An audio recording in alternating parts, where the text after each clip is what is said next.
time as the enemy. The past, it threatens the fastest weapon. You wouldn't make it past a second, and that's the question. Play it brash and reckless, or choose a cautious solution you thought was prudent. In any sepulcher, pulchritude will become the putrid. It's that wealth that I'm pursuing. No mountain too steep or dungeon too deep to send expendable marks up to the top of the peak or beneath. They see you bleed, they come like sharks to it, while I swim in that money bin like Carl Barks drew it. So send your national parks druid, I'll send them home in a natural box with a closed top and most of the parts included. Save your breath for a cleric confessor. Death is a lesson and life is a tenured professor. But if you're seeking my official advice, sign on the dotted line, initial it twice. Hello. Fuck. I know how to do this. Alyssa, did you adjust this in any way? She sabotaged you. No. I saw her do it. Gathered Throng. Obviously, this is very emotional for me. It's a very emotional game. Obviously, two players did die last week. I hope it's not a spoiler for you, but if you hadn't seen last week's episode, I'm sure it was very surprising to see that they were not here. But I will reference their specters out of respect. Respecter. I'll pay my respecters. We're off to a good start. Is this good stuff? What do we think about this? Yeah. We're falling apart without them. They were holding they were like the rug that held the room together. Yikes. Hello. I am Tycho Brahe of Interrogation and PAX. I am also Omnifus Hereward-Dron, CEO of Acquisitions Incorporated. But today, I'm Jerry Holkins, and I'm going to be running a game of Dungeons and Dragons for my friends, half of which are dead.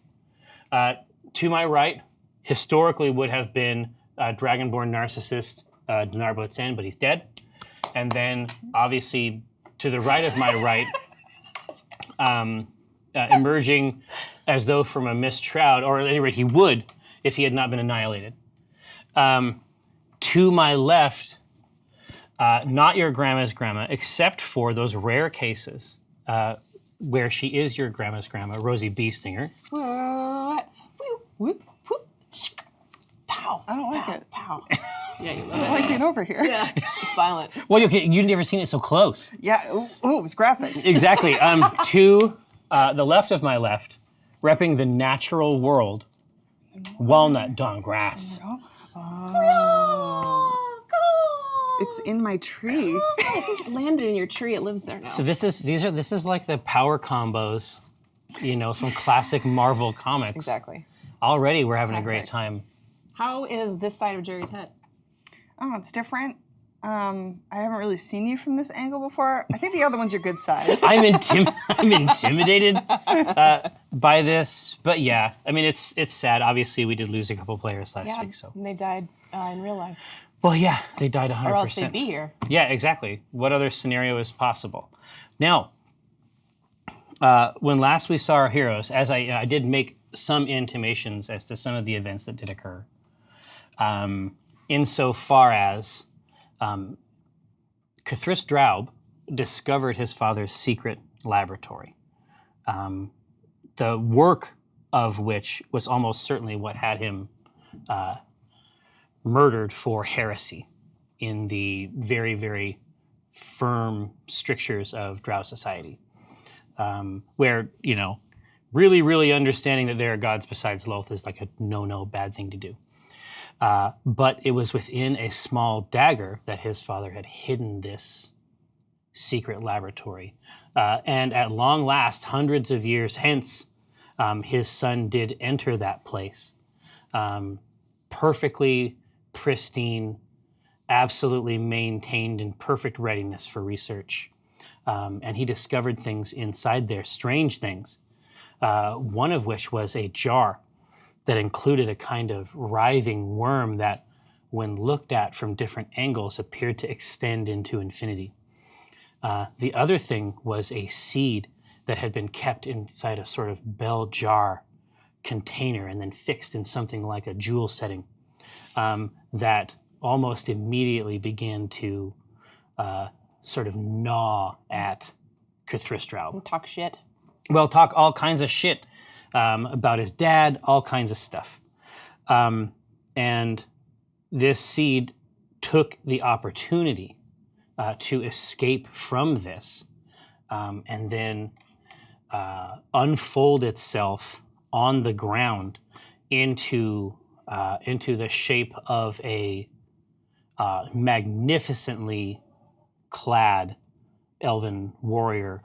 One presumes of the enclave that Walnut serves as well, but it would be a very you would need some very old books to determine the serial numbers on some of this equipment. I don't like to assume that all wood elves are from the same grove. Well, it's not even about that. It's it's more about, listen. Are we done? I think we're done. She's done.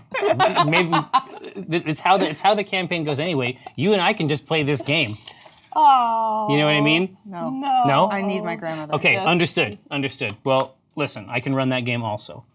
That is the scenario that we find ourselves in now. Two swift flashes of her emerald green blade have left Cthulhu and Dinar Blitzen, of course, in their, Cthulhu as himself, and then Dinar in the guise of Cthulhu, much as you yourselves are in this place. But there was two quick flashes of this blade, and now this woman is trying to absorb as much information as she can. But job one was apparently to interact in a lethal way with your companions. So I think Rosie's initial reaction to this would be immediately shield Walnut with her tiny little body. She's in front with her staff out, like, you won't get hurt too. You back off, you crazy son of a bitch. Walnut kneels and says... Oh, behind the grandmother who is... Yeah. Yes. Walnut kneels and says... she says, does she know? She doesn't know that this is part of her order, or not? I mean, like, she can take a good guess that this is someone that's probably involved with her thing, or she has no idea. Whatever. The only piece of information we have is that it takes her less than a second to kill half the party, and for whatever reason, she has chosen not to. Yeah. In this case. Yeah. So Walnut kneels. Oh. I mean, there's like a lot of emotions, right? Like Sure. everyone went down, but this person is in front of us and seems like a high-ranking elf woman. What are you doing? Be like, what? Do you want to die? I'm old. I've lived a long life. I'm very happy. She just killed her friends. And then she goes, She points her sword, oh, geez. which is something like Foremother. Right. Obviously, like every plant, there is something unique about its manufacture. But this is clearly a weapon that this was not plucked from a tree a few months ago. Oh. This is an instrument An old of boy. war. And then she, as I said, she extends the blade toward basically your sternum, and then with a couple quick tilts of the blade, sort of gestures you to get up. Oh. Didn't like that. Okay. Well, I stand up, but I'm like at attention. Yeah, she says, "How is it that you knew to bow, but you have not instructed your handmaiden in the proper obeisance?" Maiden, stop. Walnut says she is old and her back is awful. Not wrong, but hurtful. So I bow in her stead. That seems to satisfy her. I was like, I got nothing else. That Ready seems to go that down. seems to satisfy her for the time, and she says, "There are other questions. Okay. How came you to travel with this drow and his mutant?" This drow was at one time an emissary of the goddess. And when that was made known to me, I gladly traveled with him. Which goddess? She's just haughty. Yeah. He who must not be named. She who betrays. It's good. Fucking so good. Good. Oh, sorry. I got super pleased by that. No, I'm just- Let me get back in. And she says, "Child, you must be very hungry or very thirsty. We haven't heard. No one has heard. No sage, no scholar has heard from her. Indeed, we act against her. If this man, and you are suggesting that this man somehow was an envoy of Maleth, then what I did was absolutely correct." And Walnut immediately is like, oh no. So much is wrong. And There's a couple hard blinks, Yeah. like as there is an attempt to incorporate new information. Yeah. It's at this point, Walnut's been wearing that like wooden medallion of Maleth, and she's just like making sure that it's like covered up. Like, yeah. And she says, Maliki granted me a vision. And in that vision, I was her. And in that vision, he was Maleth. And we saw Maleth be captured and imprisoned. And that's why she stopped responding to prayers. What force? This beggars belief. What force could seize Maleth without her wanting it to occur? It was hungry and amethyst and crystalline, and I don't quite understand The it. brow furrows there. You may recall that long, long ago, there was a period of time where the early EPA had to manage a crystalline entity then as well. There's a few breadcrumbs of information here that are slowly being amalgamated into something edible. And then she uses the tip of her boot to turn Dinar over onto his back. Oh, Rosie's not happy about that. Rosie's instantly has shifted now and is protecting the corpse of Dinar. Don't touch him. Do not touch my boys. She says, "This is I don't know what to call this creature. I don't know what mad sorcerer made this chimera." Well, drow. That's the best she's got. She is beginning to pace around this room. As I recall, we are down on the main floor at this point, the party having aggregated themselves after getting various things from place to place and trying to put things, trying to harvest as much as you could from this venue. She, as she is walking closer to one of the ledges where people must have been greeted at another time of this place, you can see that the shield actually drops out of her right hand and that she steadies herself to keep herself from collapsing onto the floor. Ooh. I go up to her. I don't touch her, but am making that very worried, like, oh, can I help? Expression. You're close? Yeah. Yeah. She looks over at you, and there's no pain, and this is not the same face that you saw before. I don't mean the same physicality. Right. It's obviously the same person. I'm not. That sounds like me, but that's not. But that's not what I'm trying to do this time. The look. It's an expression of deep, maybe even intimate familiarity. Oh. And as she looks over, and as you kneel, but with the correct amount of help, like the sort of help where it's like the kind of help you would offer a proud person. Yeah. You just want to make sure they saw you trying to help, but if you think that if you actually committed to any of it, It would be bad. it would probably be bad for some other reason. And then she just says, "Vervain?"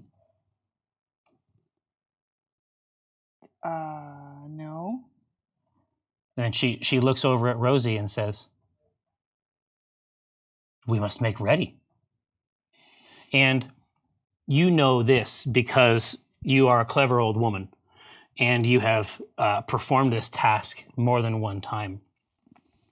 But you can see something like the soap bubble shimmer that you see when you're utilizing your ability to tell a story and travel.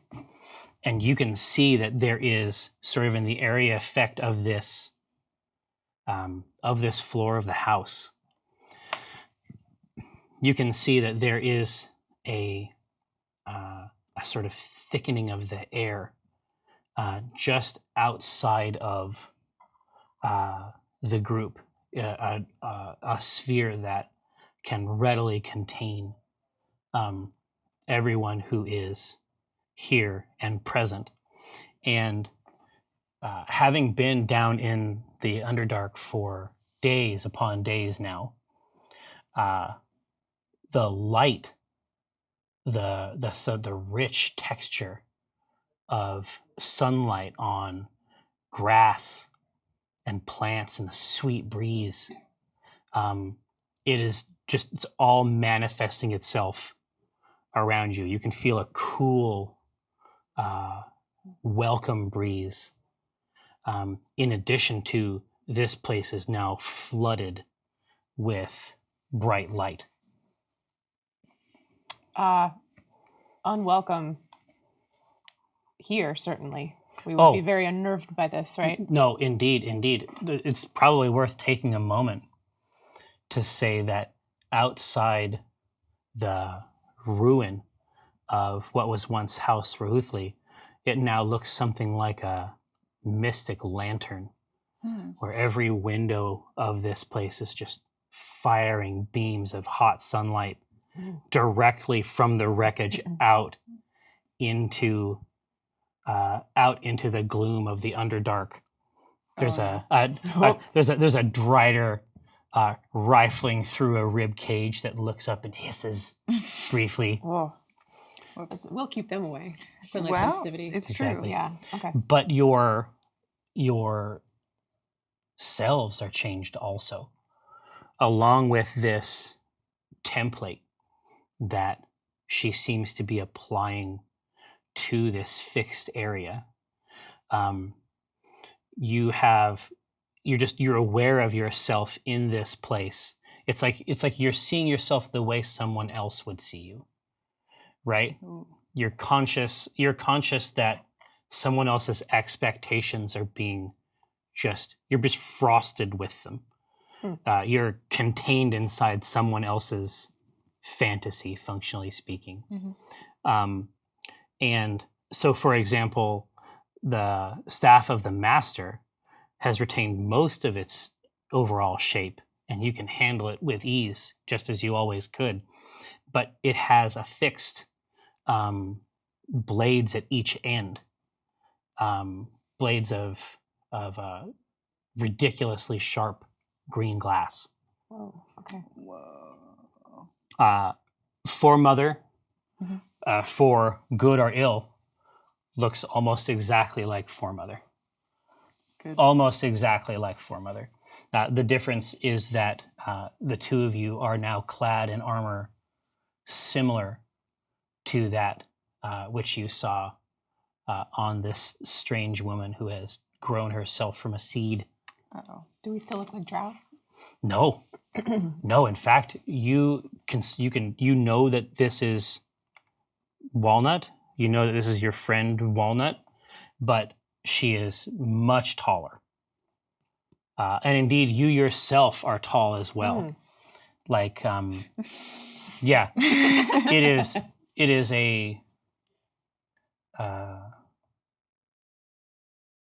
The closest thing that it draws you to mind is there were two air, sort of air pipes, two like blowholes on the wandering crypt. Mm-hmm. One of which you were able to get down into, and the other contained EPA druids of both. They have two modes of garb. There's like a Maliki garb, Mayalike garb, and a Malith garb that clearly had some kind of function. You don't know if it was if it had a ritual function, if it was for intramural sports. Like there's no way to know really. But these are the proportions and the style and that was evoked by that room full of these petrified priestesses. It was. I did not mean to alliterate. This is very serious business, obviously. Look, yeah, grandmother. Whoa. Are we able to talk? Can we control our bodies? Absolutely, yeah. Okay. You can move quite freely. Explore the space. Okay. So It has an open concept. excellent. Does Walnut look like Walnut but taller? Yeah, in a lot of ways, yes. Okay. Are there any other significant differences to her appearance? The main thing you would say is that she is bedecked in armor that is similar to the woman that you saw before, but is lighter and allows for more reasonable movement. The garb of the woman that emerged from the seed is impenetrable. Okay. And the bodies of our friends, what's up with them? Gone? If you had friend bodies, they are not visible here. I did have friend bodies. I remember. But you, in fact, as you look down to see them, what you do see are hundreds. Looking out from your feet and out, you can see hundreds upon hundreds of enclave warrior druids massing around you and the woman from the seed. Okay, so the house is now filled with elves? You cannot. There's what house? Oh, Yeah. okay. I see. So we're on a platform above, and we can see this army forming. And The platform itself is built around the base of a tree whose genus is known to you. It reaches high, high up into the sky, and you can tell that there is a light in the core of this that will allow you to, with a moment's intention, travel down where the roots are Okay. to smite your foes. okay.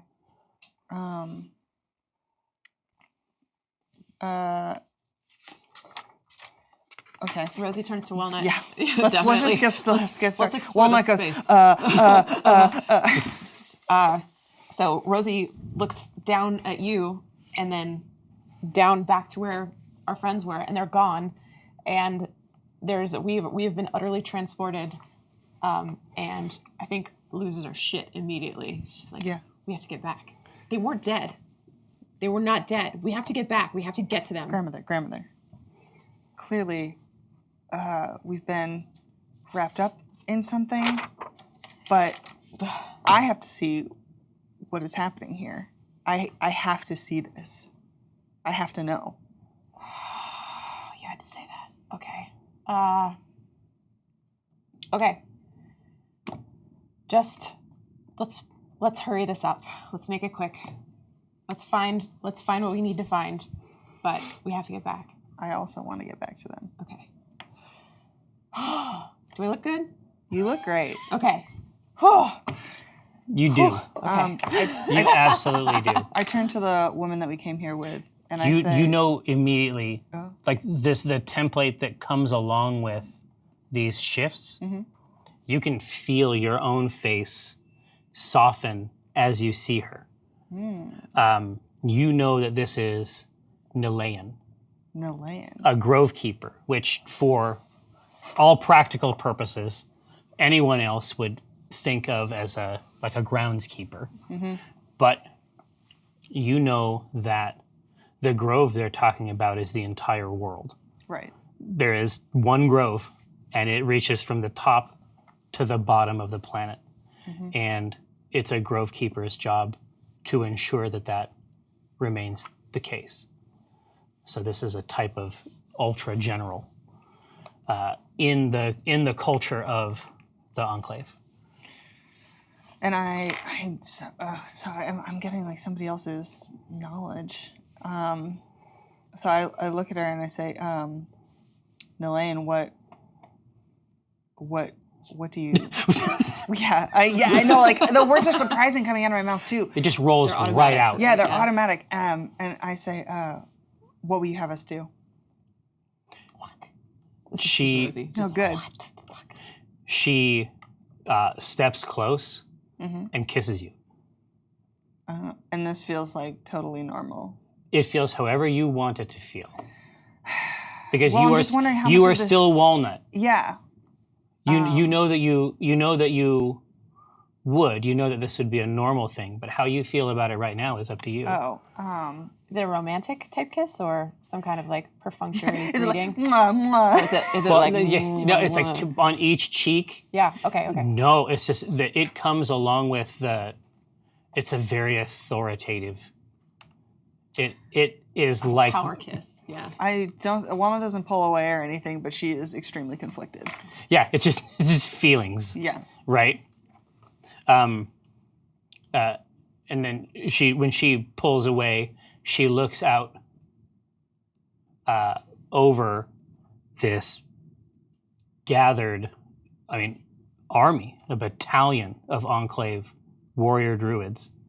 And without looking back at you, she says, "There will be two after." I say, oh, very, very well. After what? She laughs because you couldn't possibly not know. Right, I get that. You've planned whatever's going on Yeah, for years. yeah, I'm the master planner. She President of calendars. she holds her sword up in the air, and then you can see all the bright faces of these warriors, just with maximal adoration, trust, and respect. And then she says, "Blade words!" And you see everyone raise their weapon from the ground in front of them. They're all sort of like kneeling, and you can see them all raise their sword or their staff or their daggers, like to their lips, and you can just hear like this whisper throughout the whole thing. You were literally the only two people not doing it. Oh, I do it. It's weird. I immediately start doing it, and I look at Rosie like, I guess okay. is this like when you take a blade of grass and you go, Yeah, the ring follows ooh. after the whispering is done. Obviously, blade words typically are only for your spouse and your blade. But if you would like to tell us what they are, purely for the use of the Shadow Council, Blade words. to be in their service. Only for your spouse and your weapon. Oh yeah, okay. So Walnut holds it up and she goes, she says, "Mother of mother, I am but your daughter." And that's it. Mother of Mother is A+. So you have your own challenge. I mean, basically, this is the Dark Souls of blade words, because you've got like a blade on each side. Yeah. Like I don't. Mwah, mwah. Yeah, exactly. It could be the pythons. I don't know. Also, It could be the gun show. I don't know. yeah, Rosie is not so sacrilegious as to partake in the ceremony, so she wouldn't whisper anything, you know? Plus. Like she would watch and like make breathy gestures just so that no one arrested her, but to that, like, there's no god she wants to summon. There's no spiritual connection she's looking for. Kay Welch, I could not love you more. Yeah, it's A+. So you can see. So after you've spoken to Foremother and held it out, you can see. You know how like, do you remember how in school, like, you got to look at the plant, like, underneath the thing, and you could like see that this whole plant was actually made of all these tiny adjacent little gems in there. You can see those forming and then filling with some kind of liquid Oh. in and around the blade. What? I know. It's true. Now that you've said the blade words are tried to, these don't. You can read them, but don't read them out loud. You'll Okay. need them later. These are your miracles. What? Excuse? Yes. What? These are your miracles. Understand that, you know, when your childhood in the EPA was functionally, you know, anyone else outside of the Crypt Garden Forest would have said that it was like a weird witch cult. We don't like that word. We don't like that. I know that we don't like the word witch cult, or it could be What? the W word, the W slur. Oh no, it was just cult. Everything else was good. It's the C word, Yeah, right? that is the C word. Right? And this, you don't know about this. Wow. Like these are the stories that you would hear with no context and the presumption. Imagine if like the stories your grandfather told you about the size of the fish were actually true. Oh my god. Like this is There really was an army this big. yeah, there was an army this big. And so you can see the sun shining off of this blade, and Grovekeeper Nilayan is the first into the Nemazir Oh. on the way down Okay. into the Underdark. Then I look at Rosie, and I grab her hand, and then I go in. I'm with you. Yeah. So you I'm dragging you in. yeah. So you can travel directly in to it. It's almost like from outside it looks as though it's just a trunk. It just has the sort of the natural grooves and whorls of the wood. But as you get close, it's as irrelevant as a curtain. You can just part it, and it allows that and encourages it.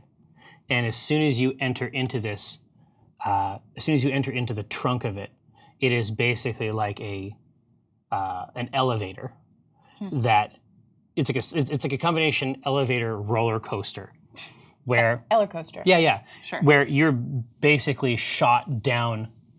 You don't have 100% sense of the amount of time it takes, but your next awareness is of being flung through the air out over a massive drow city that looks as though it is just as Galadirth looks. It looks like it's made from the candle wax. It's just around the bases of these stalactites. Everything is just sort of wet. It's glistening in the cool air of this cavern. But you can see. You think that the center of this town, it looks like the town beyond the wall. As you approached House Rahuthli, you think that this may be the same city at a very, very different point. Oh, wow.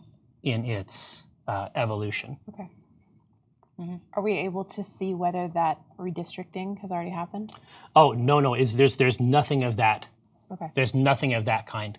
It extends much farther out. Indeed, out to the road that you came in with Moral. Okay. Like the city itself is massive. Wow. There's been no reclamation of any kind. Okay. And you and your sister warriors are now flung directly through space. It's something like the Featherfall spell, if you ever had an experience with that, except you have the choice of motion and you also have the choice of speed. It's something about the area where the base of the Nemazir holds sway. So if you could look back behind yourself, you can see this. You can see the boring, just like monstrous core of this, much like you saw coming up through Nemazir, except now this is coming down out of what is their sky directly into the town. Does it look like it just landed? Are people scattering? Yeah, people are definitely scattering from the base, wherever this massive drill-like fanged protrusion is coming down, and then it basically sort of splits. Imagine that comes down in the center, and then it drills into the town, and then the rest of it is sort of peeled up and away. You can see little roots just sort of seeking in the air for who knows what. But you, and then what you guess now is 100 and then more every second warriors flying out of this. Do we see an obvious target, or is it the city? Are we just amassing around the city itself? You think it's the city itself. Okay. This is a point in a campaign. Do the other sisters look like they're attacking the drow? They are absolutely doing so. Okay. Yikes. I look at Rosie, obviously having a very conflicted time about this. We're smart enough to figure out that we're like living through some past vision, right? Yeah. So being a bit of a fatalist, it seems like, well, we may as well just see where this goes. Went in the Underdark with a siege weapon. Time traveling as a wood elf. Do as the Romans do. Okay. Exactly. You'd assess the odds here at about 5 to 1. In our favor? No, Oh, okay. Oh. Bummer. no, the other way. But this instrument definitely seems to have an effect on enemy morale. Okay. Are these all warriors? Are they commoners? This is a city. Oh boy. Okay. So there's kids. This is the full meal deal. Yeah. Oh boy. Okay. That's This not this something is Rosie would be super this happy is about. this is what it looks like. Okay. Can we help?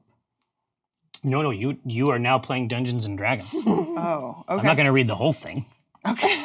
I don't have anything written down. I literally have the 2 names written down and then That's a it. list. Now we gotta figure it out. And then I have a couple puns that Eric and I made up when we were drunk on Saturday. I mean, that's, Well, I gotta have those puns. I I guess. hope we can get to your puns. Oh, don't worry. That's not optional. Okay. Jesus. Okay, so we hit this town square, I guess, and they're scattering and screaming and fighting everywhere. And do we have the memories of being able to execute on these miracles?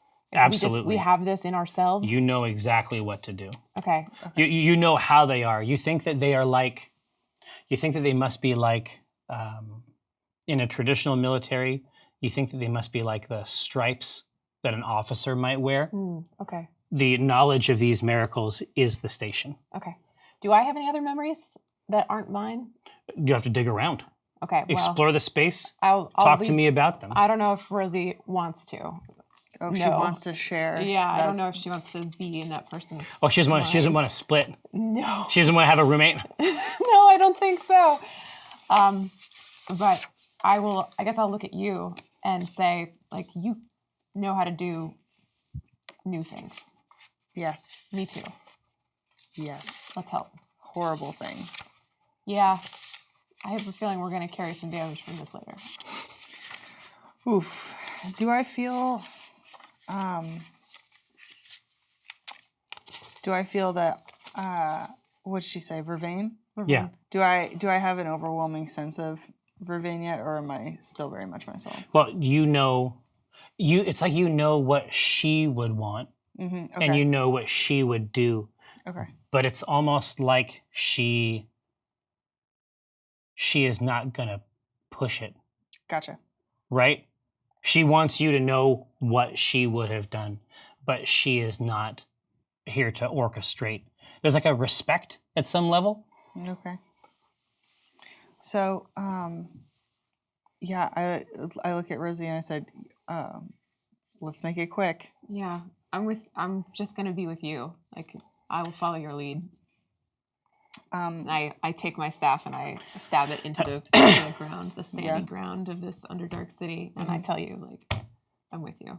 Okay. What do we do? Okay. So I look around. Yep. So right now that you basically you've emerged from the root, and you basically like just hit the ground like bolts of lightning. Heroically. Oh, absolutely, 100%. It's like, Oh yeah. but you are surrounded. It's like it would be cooler if it didn't happen like 100 times, like in 1 second. Right. Right. You feel like it. They could have given you a second, like to have the moment, Have that entrance. but as soon as they hit, I mean, they know exactly why they're here. There aren't two versions of them Right. trying to have a discussion with themselves, and you can see off far in the front distance. You can see Nalayan doing what looks like the work of an army. Okay. Just like the weapon that she has in her hand seems to change with each attack.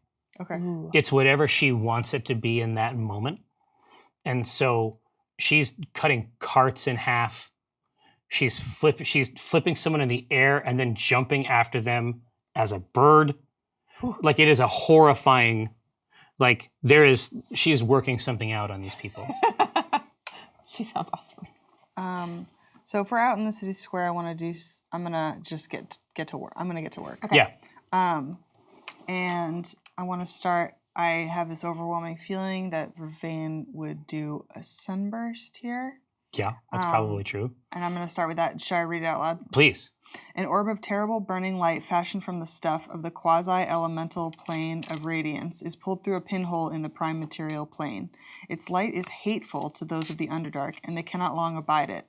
The orb itself is fixed in space, and allies are bolstered by it, while enemies are seared.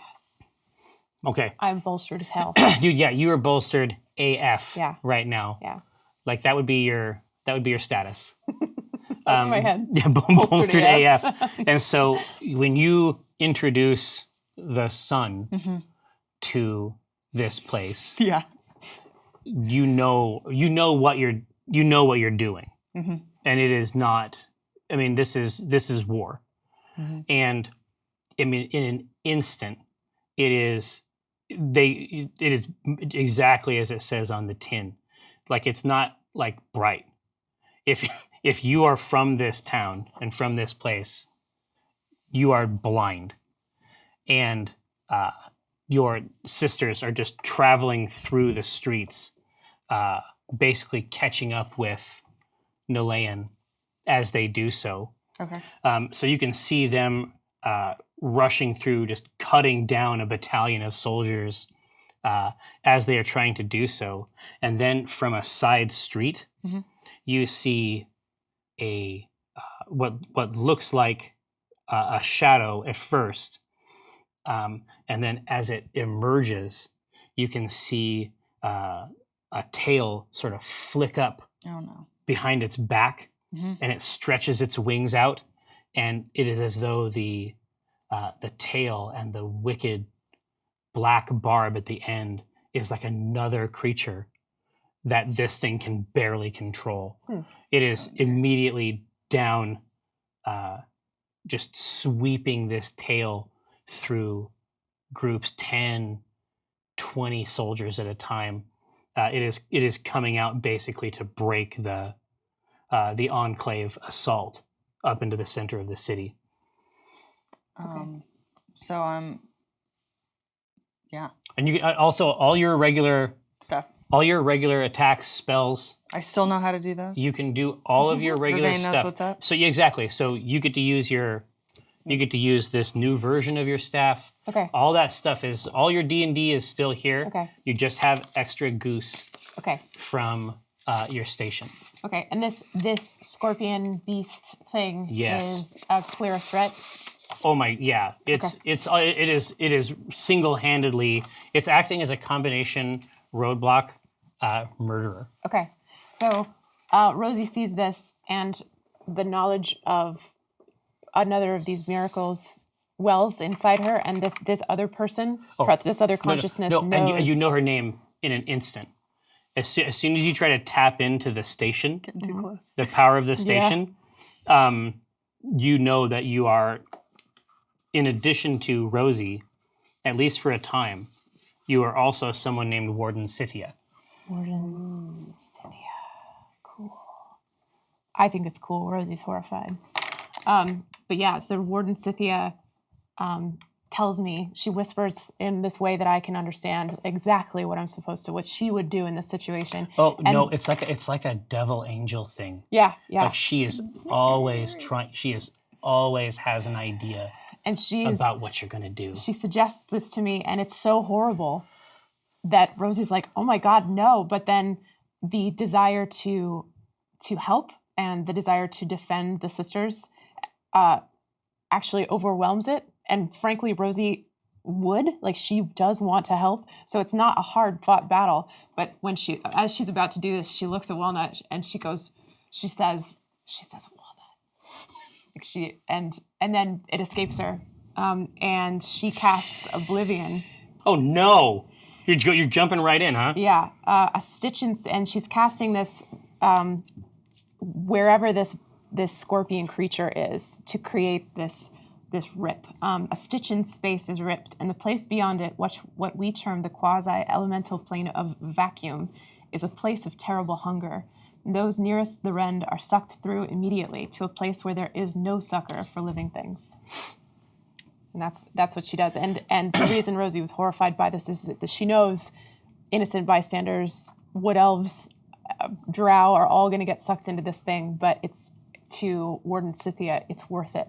That sacrifice is worth it. Well, but you get, as you use it, you get just like an echo or like a texture of another thing, another feeling.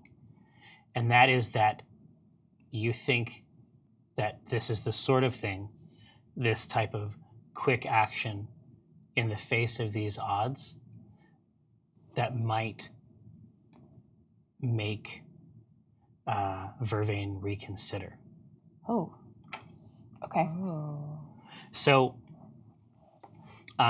this is exactly what has happened. It's almost like there's a couple quick pops in the air over this creature, and as soon as air, like a great rushing wind of air, starts to flow into this place, it doesn't seem to have any end.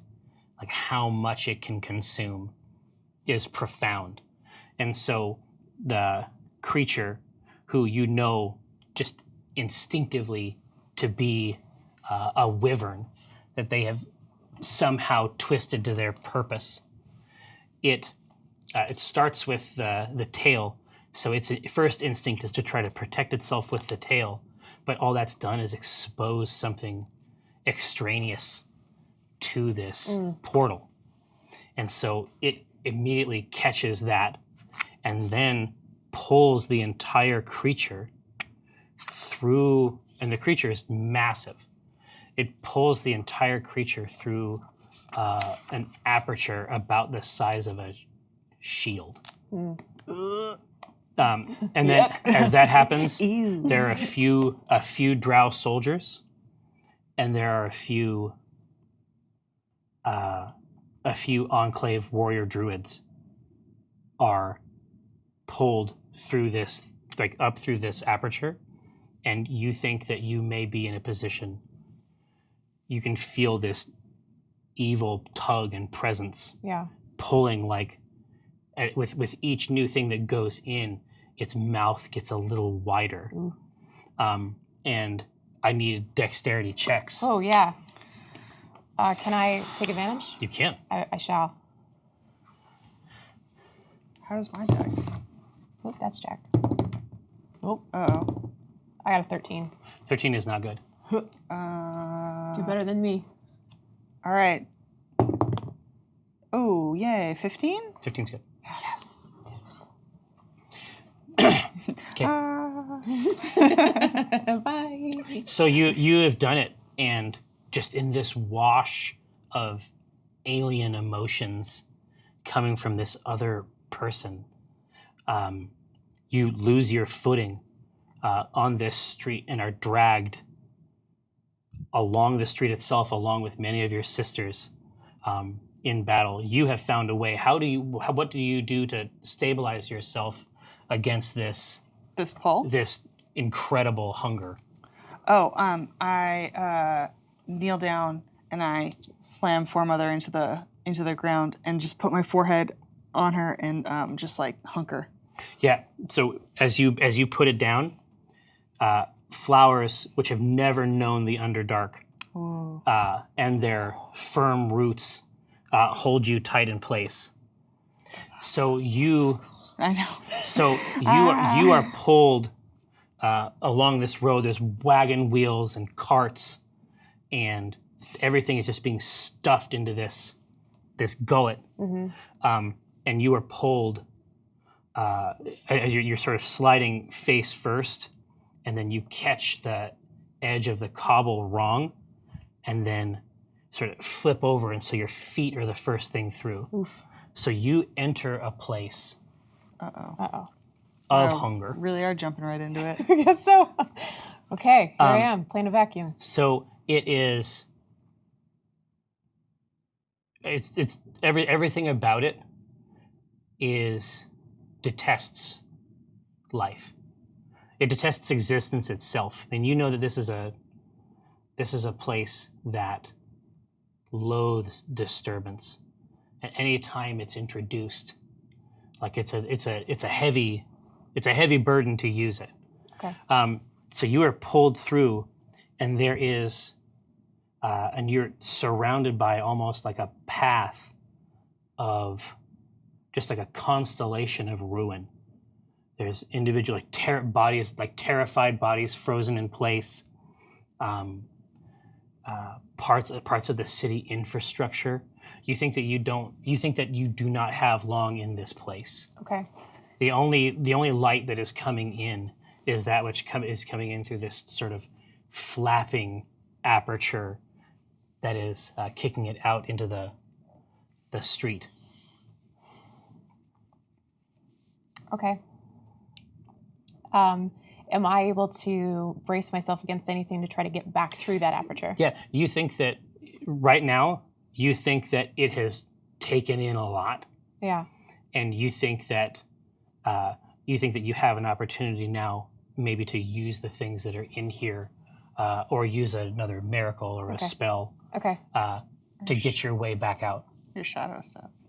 Yeah. Oh, sure. Yeah. Oh, that's even cooler. Yeah. Can I pull from the plane of shadow? Since this thing hates life, let me try to work this out. And it detests life. The stuff of shadow that I work with is not life, and potentially could like choke up the works somehow, or at least distract it long enough to let me go. So I'm let me here do, for this, as the young say. They do say that. Let me do I'd like to do Gramomancy, and what happens if my labors please you. Yeah. Is that the shadow actually is going to come through this aperture from the material plane to almost like fingers grabbing on either side, goatsy style. Oh no! Yeah, and pulling this aperture, and more of these snakes slither through as the aperture widens. And I have my staff is also plunged into the earth of whatever plane this is, and I'm trying very hard to. It has no earth of any kind. Oh, That's okay, what's terrifying about Okay, this so I'm place. just suspended. It's just, yeah, I mean, its orientation doesn't even exist in this place. Okay. But you have leveraged the power of Grammamancy to widen the aperture. And hopefully- And then also send tendrils of various kinds in. Yeah, to if they can reach me, then perhaps one of them can grab me and pull me through. Well, here, what I would like to get from you is a charisma check. Okay. Nope, that's a 1. No, that's not a real roll. That was a shitty Your roll. hand- Aren't you lucky in it? You were I not am even lucky too. I can You're not reroll even it. partner to that. That's a 17. Absolutely. No, 17 is very good. Okay. All that has to do with is because you can do what you want to with Grammamancy. Yeah. Checks are for when you want to do crazy stuff and utilize your staff. Right. But this is for something else. Oh. So the shadow tendrils that reach through, they reach out and then the staff reaches out to them. Oh.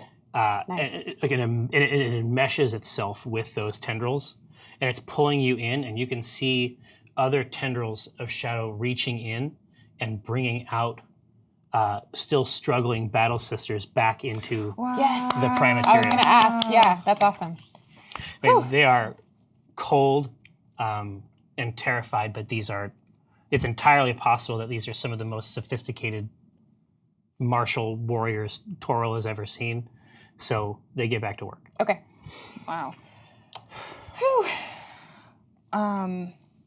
After seeing that giant scorpion, we found this little initiative order, even though we haven't.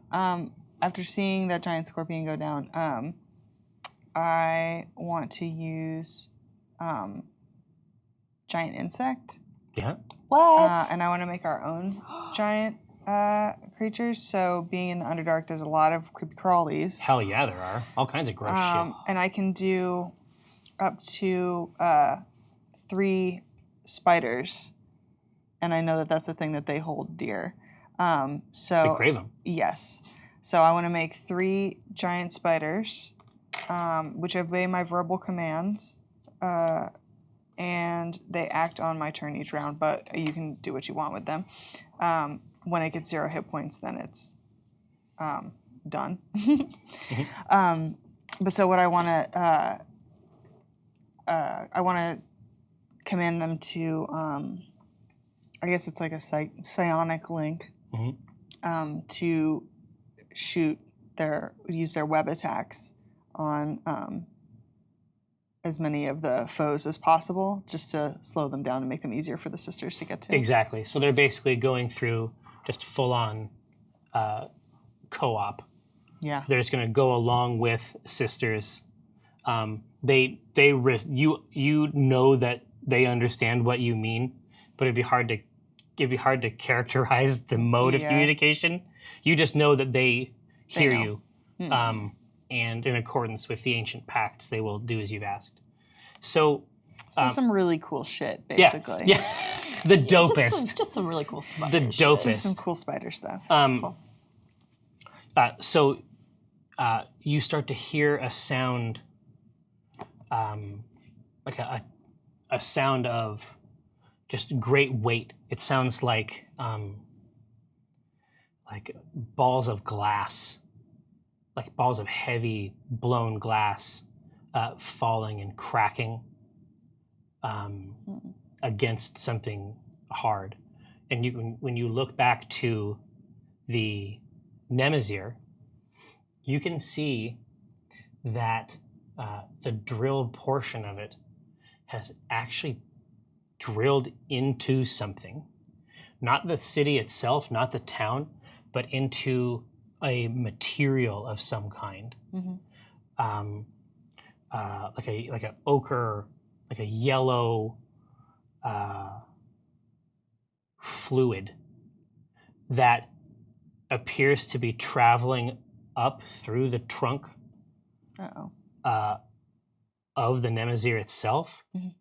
And you can see the battle sisters, like now that it has sort of taken it and begun to be sort of like wicked up into the structure, you can see that sisters are coming through and they are materializing in midair and falling to their deaths. Whoa, No. I'm sorry, that's what's happening. that's terrible. Oh man. So This I don't know if that it's can not. help us. Yeah, I mean, it's you know, you can manage it any way you want.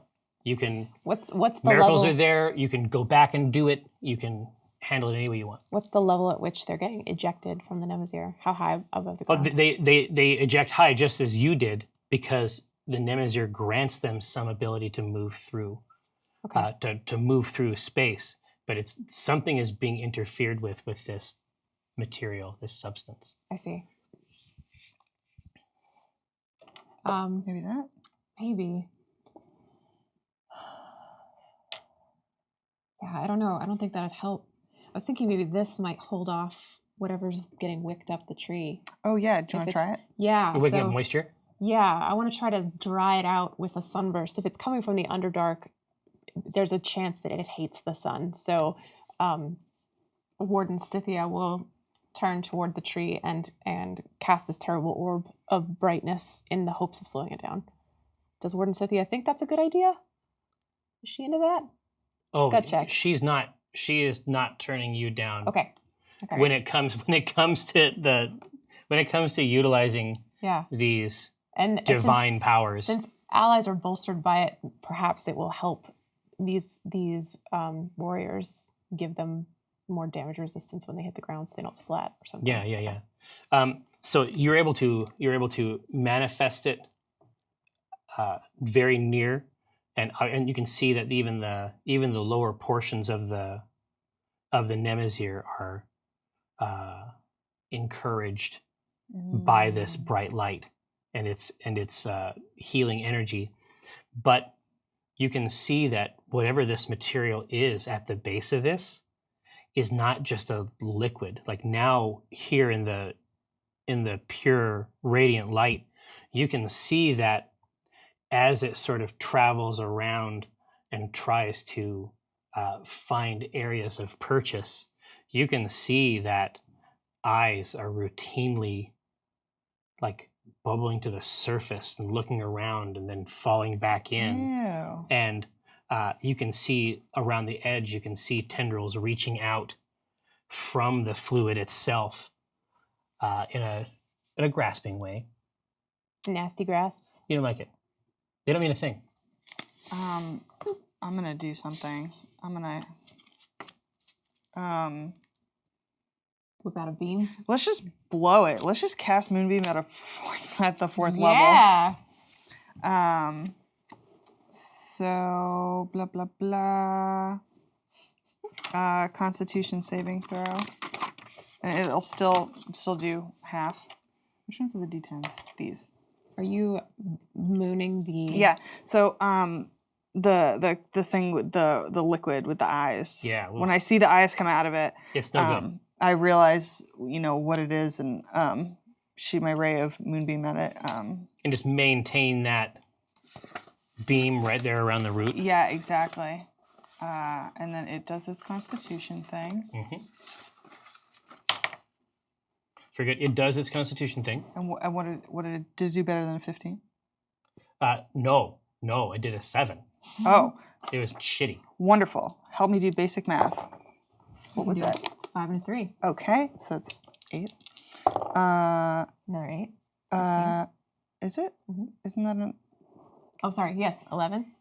Okay, so then that's it. nice. 19. Yeah. A 19 moon. Very you. healthy. Sorry, I mushed this. No. I know. I'm just like, what am I rolling? How do I do this? How do I kill this? It's no problem. So it is bizarre. It's basically like a tour of everything people from this city have never seen before, and it's all happening at one place. And you're not even charging for a ticket. Like everyone can see it. The silver moonlight is just focused on a massive portion of this creature that has spread itself out around through the base, and it is basically scabbing up in real time. And as it continues to writhe, just massive flakes and plates of it are falling off of the Nemazir root. Yucko. I don't like it. I don't like this It's at all. icky. Okay. How big is this Nemazir plant? The Nemazir root itself is gigantic. Okay. Like when it comes down, its purpose is to drill out the basis of a city. Okay. I think I will try this. Yeah, go for it. So around the base, then, in an expression of frustration, if we can't scare it off, if we can't slow its growth, then maybe we can just stop it entirely. So I cast this miracle called Earth Glass in the hopes of binding the bottom of the root off from further being climbed by this nastiness to just cut it, Just snip cauterize it. Yeah, exactly. Yeah. Read it though. Yeah, I will. Molten stone issues from a place of our choosing, just as the ancient accords ensure.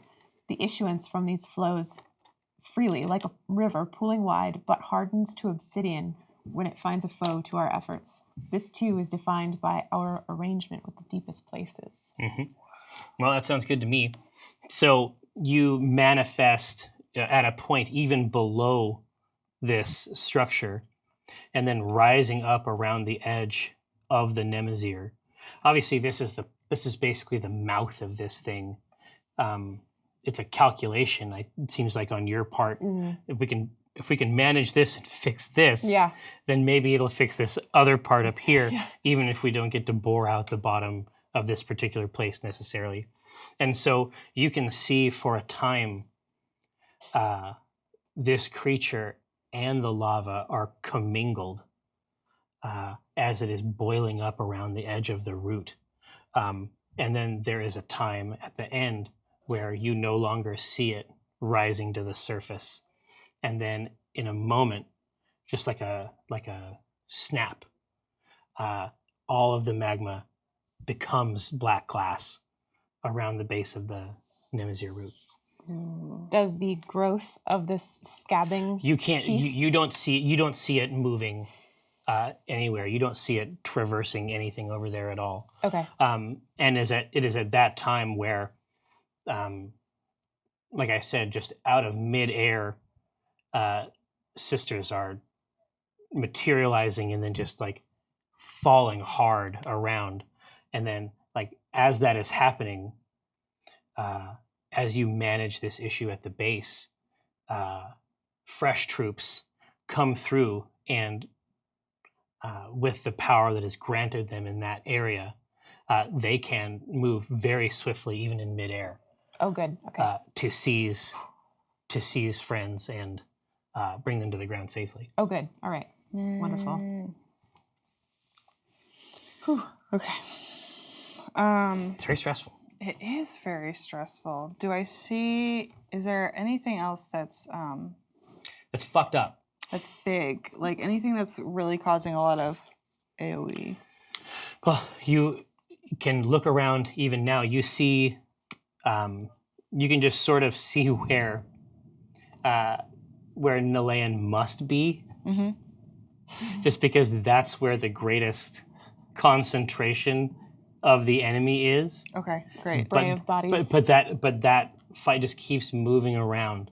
Like wherever that is, they are always trying to contend, and occasionally a massive creature will come in and swoop down and try to interact. And it has an experience in that crush that causes it to leave very quickly.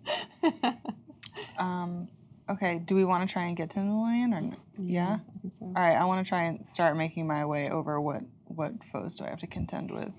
Oh, Actually, so many foes. let me try this. I want to cut through the foes. I want to make a path for Rosie and I. I love it. I think I could do Legion to do that. Tell me more. Hell yeah. Okay. I don't even know what that ability means. Legion is, you have the power within you to marshal a force of up to 500 sisters as a single weapon with a single purpose. Your awareness includes everything that is heard or felt by this Legion, unfortunately, and enables the caster to conceive of the information received. You must have protection during this time, as your concentration must be absolute. Yeah, Yes. me. Yep. So I look to Rosie, who I know to be Warden Scythia. Warden Scythia. I had Forsythia in my head. Yeah. Oh no, I did all this stuff to make it sound like plants. Like I know. I worked very hard on this. All plants as hell. That's very good. Warden Scythia. And I say, When you look on her, there's a moment of wistful pain. oh man. You don't know its origin. Heart in you. Oh no. Yeah. And I say shield me, and I summon up this force. How do I link with these sisters so that I can You tell me. command them? Okay. You are First Sword Vervain. I mean, You're right. You're the one who knows. So I raise my sword high and I let out this like call, and when I do, I want to imagine it's like it's not my voice, and it's like both of our voices intermingling, and it is too loud for one person to make somehow, and it brings these 500 sisters together in like a single throng, and I motion with the sword forward, and they become like a protective chevron to move through the foes. Yeah. It's a chevron that has Chevron. chevron. It's a chevre. It's a goat cheese that knows. Knows where to go. It knows exactly, but also it has access to all the information of any individual soldier at any part. The issue is that it is too much. Mere protection is not going to be enough. Ooh. It's too much to maintain. Okay. You need to have someone physically carry you, or you need to be brought with on something. You need to come up with a way, and obviously you have control of them so you can do it, but the concentration required to do this is Insane. the miracle allows you to do it, but it is complete concentration. But at what cost? Exactly. Okay, great. So I will have, I'll have some of the ones off the back here come and, what is it called? A palanquin. Palanquin. I was like, Palantir? A palanquin of these sisters to like ferry me in the middle, and then if anything happens to them, then another one would replace them. Exactly. Dang, It's girl. like a reversed phalanx type thing. Can I ask for one thing? Yeah, of course. Can you remove our charges that we used for those things? Oh, of course. I think I'm down like 4. Oh no, I've been cashing. Oh, okay, sorry. okay, It's just okay. the screen. Hi guys, I really need everything to work out the way Yeah. it's supposed to. No, I got you. Okay. You've been cashing them in. So this is exactly. It is like a cow catcher, Okay. but it's like the battle mode Yeah, for the cow catcher. cow catcher. That's it. So foes are coming from any side, and like the person to the left or right of them will actually do the parry, and then the person who they tried to attack does the killing blow. Ooh. Like it's less a force and more like a octopus or something. Yeah. It's like a single creature that has a purpose, and that purpose is to seek out and assist Grovekeeper Nilayan. And you don't have to wait long.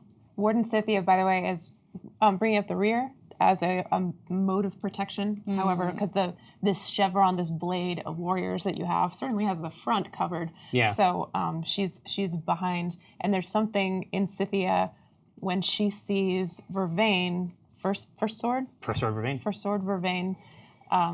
There's a twinge of like that regal status of riding on this palanquin and commanding this powerful troop. Warden Cynthia like dies a little. She's just like, oh my god, Yeah, that's incredible. just like the stories. That's the coolest. Also Rosie too, though. She's like, Rosie's like, oh my, that's. There's something about Walnut's position in this battle. Rosie's like, that's where she belongs. Right. Wow. She can see it. There's something right? there where she's like, oh, this is right. You know.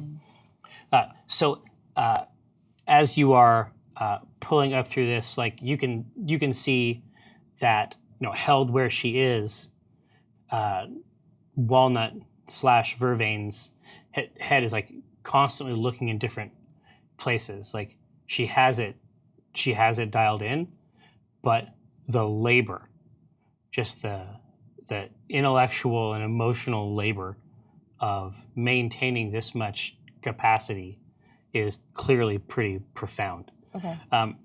But this thing is just slicing through the city, moving it as it does so, and you're starting to push into a different area of town now. So there's clearly class markers and class distinctions Ooh, okay. that you're starting to see. You're starting to see a number of banners that, if they remind you of anything, remind you of the banners in the crate. Okay. But those looked a certain way.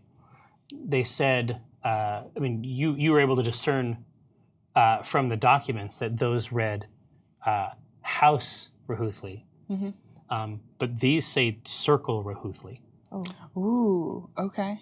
So for whatever reason, but there are many of them, and they tend to, they drape mage towers and what looks to be other scholarly places of learning.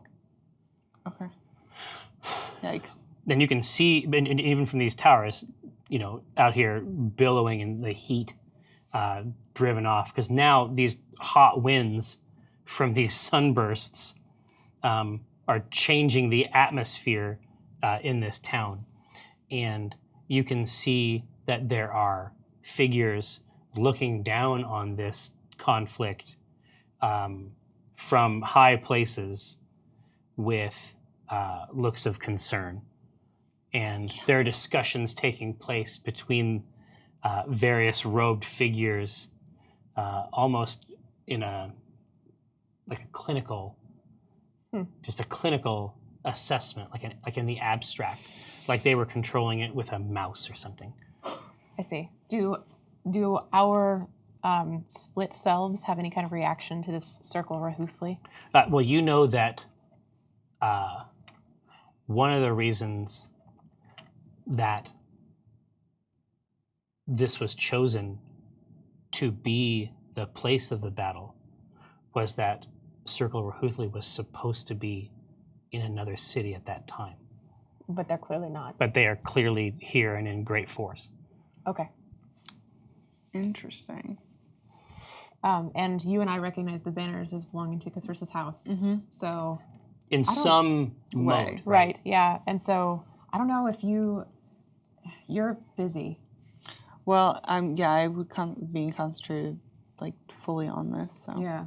Do you notice? Do the banners evoke anything for you? I would feel a great Walnut would feel a great sense of remorse. Oh, yeah. Yeah. For sure. Because there's no way to quantify this abstract time travel. It's either it is in relation to a friend or it isn't in relation to a friend, and it is. So I would just imagine this is extremely difficult, knowing that there are these ancestors, these these bloodlines that are being murdered. Yeah. And the concept of time travel is very much like a real world thing. Right. What is the difference for us except that we're experiencing something very radically different from where we were before. So Right. it's just as real, right? It's like totally real. What's reality, What time is it, man? Oh my god. Okay, so Rosie would immediately be extremely worried and on the lookout because I don't know if she's looking for anything in particular, but there is some perverse part of her. It's if we see Cathris, or any part of his family, I'm just going to shit myself. So that's suddenly she's extremely aware. Absolutely. So from these different towers, you can see that you're very, very close now to Nalayan and the throng that has gathered around. But you can see her moving with the same mastery, right in the middle, not missing a step. Perfect cut, moving into another perfect cut, and she's been doing this since you got here. So you can see that figures from each of these towers, they've begun to take their conversation intra-tower, and they're communicating with a series of symbols atop each tower. Here's a symbol, and then here's a symbol, and then it's responded to over here. Like bat signal? Yeah, kind of basically. style? Yeah, Okay. exactly. Right over the top, just glowing sigils, if you will. I will. Sigils. Yeah, well, delicious sigils. And you can, in the center, you think that you see a priestess step off of the veranda into the open air, and below her a circle is inscribed, just standing in the open space. And she begins to, as she holds her hand in different positions, you can see smoke, like colored smoke, beginning to issue forth. And then at a deep place below the tower, you can see like a massive hand rise in fire Oh. up from the earth itself. Oh no. The creature is truly spectacular, a spectacular specimen in absolutely every regard. Huge in size, not just absolutely unnatural in every possible way. Every aspect of its shape seems to be a mockery of the living creatures everywhere. It has a massive, two sharp horns that just jut out just straight, like nobody even fucking cared at all, right? Get randomized on the character Yeah, generator. yeah, exactly. Just straight out. You wouldn't pick it this way. This is just another way it's taunting the living. But the most profound aspects have to do with massive dark wings that unfold from its back, and it's of a piece with the rest of the towers. Like it doesn't belong here at all. There's no reason it should be here. This is the sort of thing that this is why you have to fight a war against them. Because as soon as their backs are against the wall, this is what they turn to. Just summon up a demon. This is their first idea. This is their plan A. And assuming they could even deal with it, right? Yeah. There's nothing to say that it won't destroy the town Exactly. after it destroys the invaders. It speaks to a moral issue. What does this creature seem beholden to them, or is it resentful of its summoning? Oh, it is cursing and bellowing at the woman who is now in this, for now, atop this circle. Right. That allows her temporarily to look down upon it in a haughty way. Okay. Its right hand, the forearm itself, very Kratos. Very. A lot of chains going on. Nice. But the hand itself holds a massive flaming whip. Okay. Great. The left hand, a gigantic sword that looks to be made, if not entirely, but mostly of lightning, you would say. Wonderful. Yeah. I put these creatures in here for Alyssa. I know. I was going to say this creature is greater than any of us. this foe is greater than any of us. We have to run. Well, Fly, you fools. Which in D&D is called a balor. Am I right? Am I right about that? I am right about that. Baby because wizard. I work on Baby no Dungeons and more. Dragons. Baby wizard Toddler no wizard. more. Yeah, Yeah, well, so then you know the rest of what's on this sheet, I think. I do. Is How do you feel about it? I believe that the challenge rating of a balor is significantly higher than what we can accomplish. I fought a balor in another campaign at level 14. Yeah? So Yeah, how'd that go? it was really, really hard. So I'm Okay. just thinking that right now. Maybe some oblivion.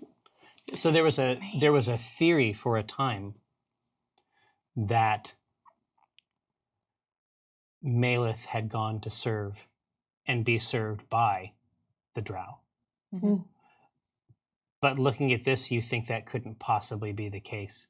That no matter how fallen or recalcitrant or petty or angry, whatever you had done to make Maleth leave, she would never tolerate this sort of action. How recently was her betrayal in our timeline? In your In timeline, Scythia's timeline? at this time, it was probably 200 years prior. Okay, The anger is still very new. right. Shadow Council, may our labors please you. Ay. That is our first break. I say first break, but there's really only the one break. I guess there's a break between this and Table Talk. Either way, it's been our absolute pleasure to serve you. Don't go anywhere. Come back, and I'll kill the rest of the party. Thank you. Hello. This is Jerford K. Horkins, and this is to C teams. At any rate, it's half of the C team because I killed one half of them already. As you can see, if you'd be so kind as to take a look at our Cathris Draub and Dinar Blitzen Rest in peace. memorial toys over here. Listen, they did a good job. Yeah, I mean, Eric, can you I should bring laugh. them They are dead, in? but Can you bring those in? Thanks, guys. Yeah, because I mean it's pretty serious business. Obviously, like we really enjoyed playing the game with them, but Rip. they were bad at D&D, so yeah, you know they were bad really, at a lot they of were really things. bad at D&D. that's their fault. That's on them. Maybe they should get good nubs. You know? Man, I miss them, kind of. Yeah. No. I don't know. I feel like we're having a good time. Hey, speaking of which, Let's have more fun. the most recent phenomenon, the top tweet, if you will, I will. is that a creature deeply unlike the sort of creature that the EPA would leverage. The EPA would enter into a holy union with a creature that was advantageous for all, for the protection of nature itself. What has happened here instead is that they have pulled a demon from a place alien to the prime material plane and indeed nature itself, a creature inimical to the natural world, Abyssal. if you will. Now, that is the newest thing. So it has continued to issue a stream of curses at the woman who is standing up there, and you can see that she is very plainly directing, like doing her best to direct this creature, and you don't know if it's just a communications thing. Like you don't know if she needs to take a webinar. You know what I mean? You don't know if she needs to learn how to make friends and influence demons. But it doesn't seem to be functioning. Can I get some? You won't be able to do it because you are completely obsessed with these 500 people. You don't get to take a look at it. Okay. I want to look at it. What do I roll? Please, just perception. Not great. 8. No. It looks like No. she's performing. No. It looks like she's performing some kind of interpretive dance, and he doesn't like it. It's You beautiful. don't think that's what's happening, but that's what it looks like. Her emotions have become increasingly frenzied, and you can see that the other people from the towers have actually retreated from the exterior parts of their towers, and doors have been shut. So understand that this is happening while you are on, as your wedge has moved into the finer I imagine that regions. Clearly, some kind of like the mystical ward of some kind. Okay. There's temples,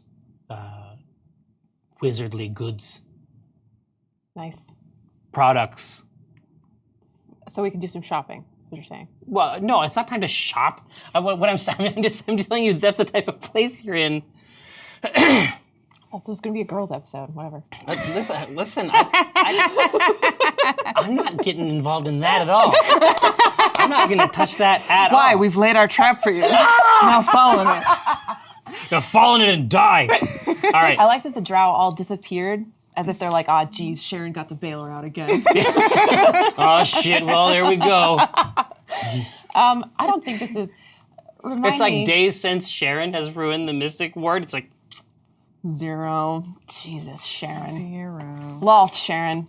Okay, so remind me, does the Balor only speak Abyssal?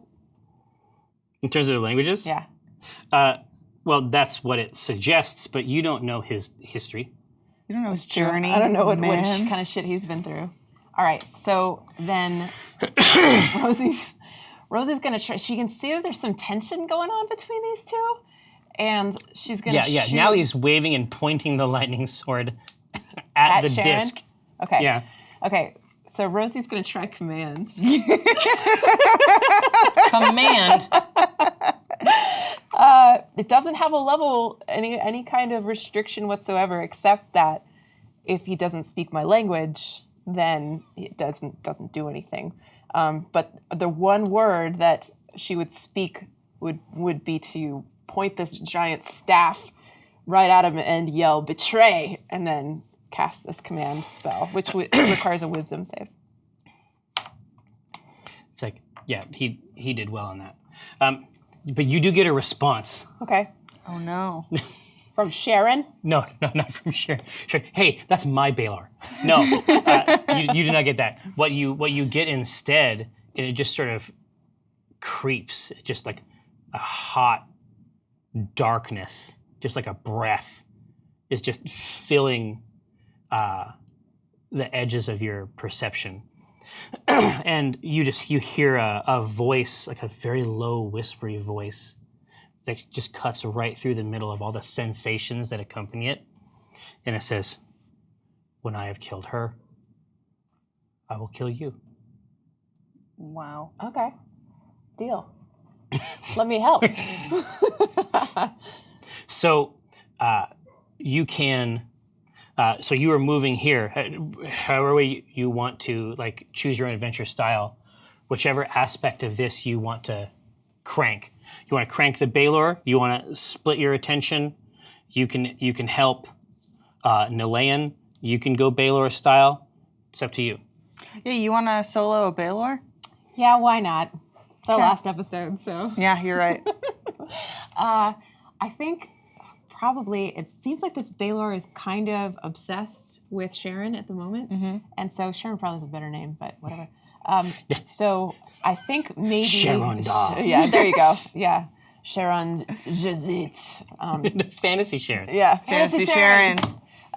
So I think that Rosie would kind of like, until that Balor stops paying attention to its master, focus on something else, like not draw its attention, right? Okay.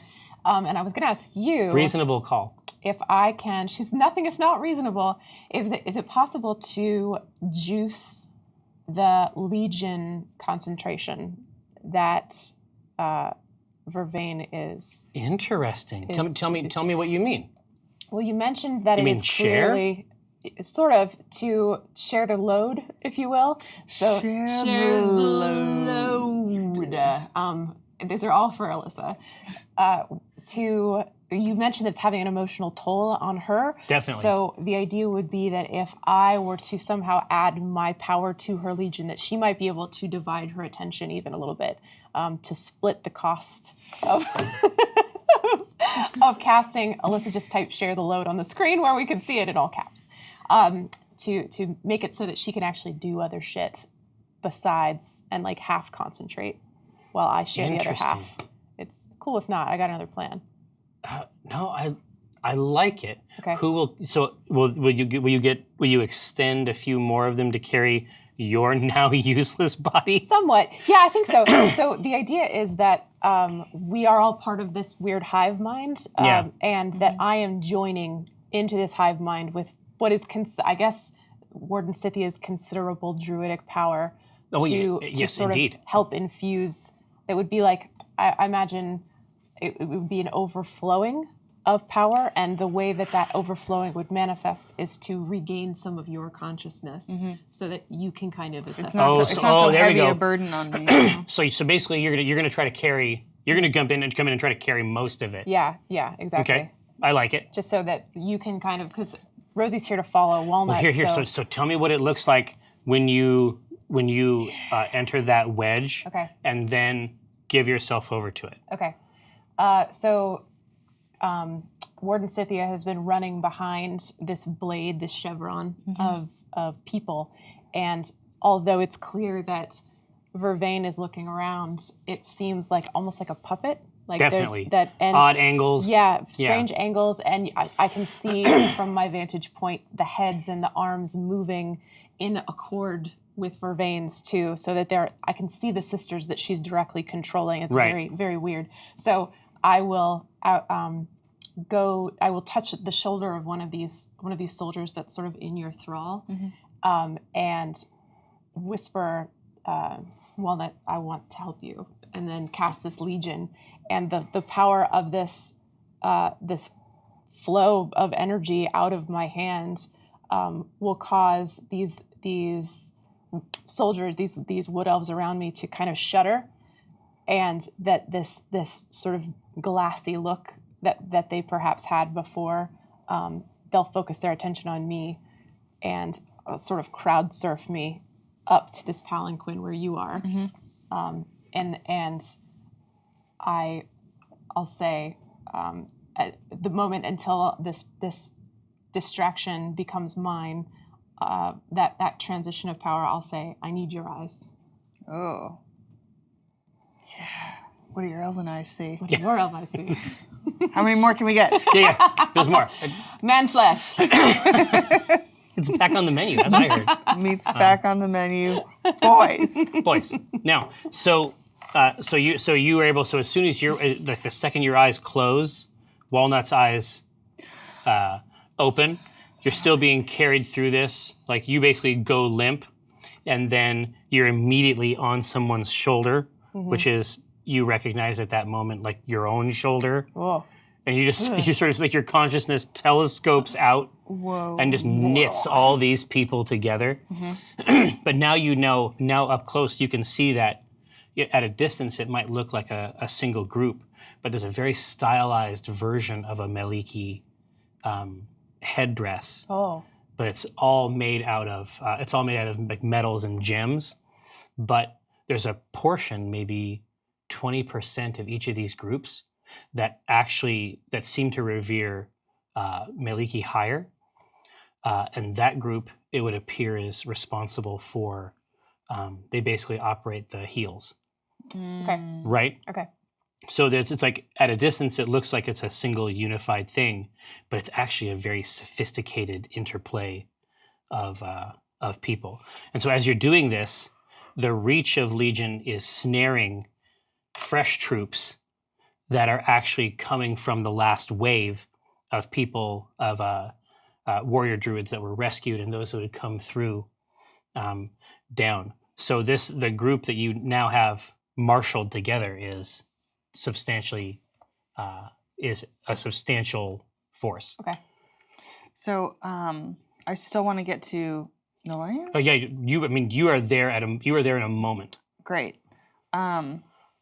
So then I say, Nalaine, we're with you. And I'm hoping that maybe maybe if we have to fight this balor, I'm figuring that she's gonna be with us. She's gonna help. Yeah. Yeah, she's like, she's a whole army on her own. Yeah, Why wouldn't we fight with her? Yeah. Exactly. And she says, I never doubted it. And she's killing people while she says this. Of course. They're just moving. It's like they're being fed into a chipper shredder. Right. And I say, maybe she hasn't seen it. And I say, they've summoned a demon. She says, "Oh." Would I know its name? No. You probably call it something. Here. Yeah. Here. Let's make some EPA lore. Ooh. Yeah. So what would we call this? Oh, man. Right? Because, again, this distinction is a pretty serious cultural distinction. This is not how you get down. It'd be like, not this, but like Doombringer, like that kind of thing. Like, There's almost there's no.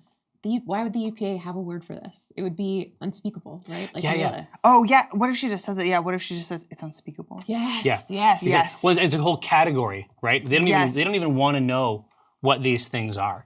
Yeah. Right? Yeah. So she just lets her know that it's one of those unspeakable things. It's unspeakable. With a capital Yes. U. Right? Yes. Yeah. With the umlaut. Yeah. Right? Unspeakable. But we'll have Dave make this shirt. Yeah. This is gonna be good stuff. Basically, with the help of your Legion force, that you just sort of like you basically like break over Nalaine like an ocean rock, and encapsulate the rest of the armies that have been sent down to manage her. And there are some losses, but they are quickly brought back up. There's something about the radius of the Nemazir that puts things in your favor as long as it's not being occupied by a demon made out of goo. That's the only time it doesn't work. A goo demon. That's obviously that's how you Like go goo goo demon. A goo goo demon. Goo Goo Demons. I have their first album. Not as good as their second. I don't know. Opinions differ, but it is at this time, as you have sort of washed out the rest of this battle, you look back and you can see the lightning sword. He actually pushes it up to the bottom of this disc, and then it begins to arc and shock the balor as well, like off of this disc. But he fights through it and pushes through it, and it breaks like glass. And when she falls down along the blade of this sword. And somewhere at the base of this tower, there is more than one piece Of Sharon. of fantasy Sharon. Yikes. Yeah, I know. Rest in peace. Taken too soon. Rest in pieces. Rest in pieces. Yeah. Thank you. Thank you. Good night. Womp. So that is the situation. Yikes. Okay. You can see that these other towers, orbs have begun to fill with energy and whir, and they are trying to attack this creature as best they can. But he doesn't seem especially harmed by it. Of course not. It's fucking Balor. Yeah, he is definitely a balor. You think that's accurate? Okay. So you have your force. Yeah. You have this balor. Did you want to try something elemental? Yeah, I can try something elemental. What if I... Ooh. I got it. What? I was excited. I'm like... Oh, yeah. I got it. Okay. I'm going to cast this, and then maybe we could, like, suck him through it. Hell yeah. Okay. Let's try that. So, I'm going to cast... I always want to call it water wall. It's Waterwall now. It's a Wonderwall. Yeah. And after all, you're my water wall. It's Oasis. It's Oasis. God. Wall of water, which is really high. Oh, I can do a radius or a height. Yeah, you know what? Let's do the 20-foot radius. Nice. So it just goes up around him. Cool. Yes. And so then we will try and do something really cool on Rosie's turn. Okay. That's the combo platter. Do it. Yeah. So how do you communicate to me this combo, by the way? Oh, I mean, we know each other like It's just so good. so well. I mean, at this point, it's like there's some. That's true. We're sharing the same brain. I wonder at some level, like I bet that it's very strange and like abstract almost. Like there's a place where you can discuss all the things that all the people that are in your care right now. Yeah, and the thing is, opening the Oblivion stitch to the quasi elemental plane of vacuum. I think that Scythia being connected to this legion of sisters might not want to suck any of them into it. That's fair. But we're having this conversation in an instant, by the way, but please, let's work. Yeah, it's just the language of just pure intention. Yes, exactly. Well, I'm thinking it's like not like we're really having this conversation. It's like we're conveying emotions to each other where it's exactly. like, Yeah. What if what you were saying before was that you try and snap it? Okay. So then the thing to do would be my perfect understanding of Walnut's intention. I cast another Oblivion, rip a stitch in space. Right? Just where? Right next to this water wall, in the hopes of sucking the water into the balor. Is that kind of what you're thinking? Yeah. Like to create a suction that just goes. So he passes through it. You want to suck all of the balor in, along with the water, or just the water? Oh, I see. Like, okay. just get him past it. Got it. I thought you had perfect awareness of her exactly. intentions. I do. And You this know is what I mean? exactly We what it's do. perfect awareness. The perfect awareness is happening now. So I do that. I create the stitch, and my concentration drops. Yeah. Because I can't maintain concentration over Legion while I'm doing this, over. right? Exactly. And Right. so there's a moment in here where for the weight of all of it, because new people have now been added to this, the weight of all of it just descends on you. Right. So you're carrying it now. But you could drop it too. I think we just drop it simultaneously. That's yeah. true. You cast Wall of Water. So it was all on you. Okay, so I was carrying all of it, and I drop it. And so all of these sisters are still around us, but they are themselves. They're themselves. Yeah. And then Which is not a bad thing. I mean, they know their great. business. Yeah. So then I will cast this stitch, and what I'm going to try to do is, having seen what happens if I leave it open too long, is to use a charge of this miracle to open it, and then suck this balor through the water, hopefully causing this elemental damage to this fire creature, and partially or completely enclose him into this plane. To either, and it's fine if we splinch him and snip him. That's totally fine too. But what I want to avoid is sucking any of my sisters into this hole. Yes. Yeah. So that's Great what call. we're gonna try. Great call. Thanks. I love it. So you want to leverage the Oblivion Miracle. Right. You want to basically Dose times. Yeah. Yeah. Oh, exactly. But you want to douse him big time. Yes.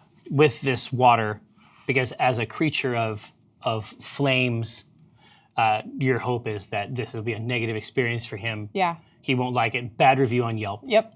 I'm looking for those 1 stars. No. If I could give less than 1 star, Then that's it. right. Okay. So this is a pretty sophisticated play. Yeah, it might not work. Yeah. So you are. That's okay. So you activate it, and immediately it begins small, Right. just like last time, and then it hauls like this massive water construct straight over and through him, and you can see like this curtain cloud of steam that is rising off of this flaming whip, and the you can see lightning from the sword like playing through the steam clouds. And so after you just pulled all that past him, then you are going to try to shut it on the other side. Yeah, if we can suck any part of the balor into it, I think I would want to hold out for that. You can, yeah, right as it stands right now, one of the two wings has been enveloped almost completely. Yes. Before I close it, I'll tell him. Can I still communicate to him? I at think all? that would be cool, and so I want that to happen. I'm Okay. going to allow it. Yay! Okay. Then I shout up at him. What do I say? You fight with us, or you fight never again. And he knows he's about to get. And I'm pointing to this stitch. I'm like, this is my thing. I'm acting like I know exactly what I'm doing, but I have no idea what's going to happen if this happens. Even life such as yours is abhorred in the quasi-elemental plane of vacuum demon. This is so great. He, what he does is he basically he looks through this massive group of, to him, undifferentiated mortal insects, and then he just locks eyes directly with you. Mm-hmm. And I don't like it. no, he pulls up his lightning sword and just cuts his own wing off. Oh, Whoa, nasty. And then he reaches over and basically like slams the side of the tower so that it is getting loose on its base. And he pulls the tower back so that now this tower is in this process of being consumed Oh, by the stitch. by the stitch. Okay. Good point. Now we need initiative. Oh. Oh, Now? No.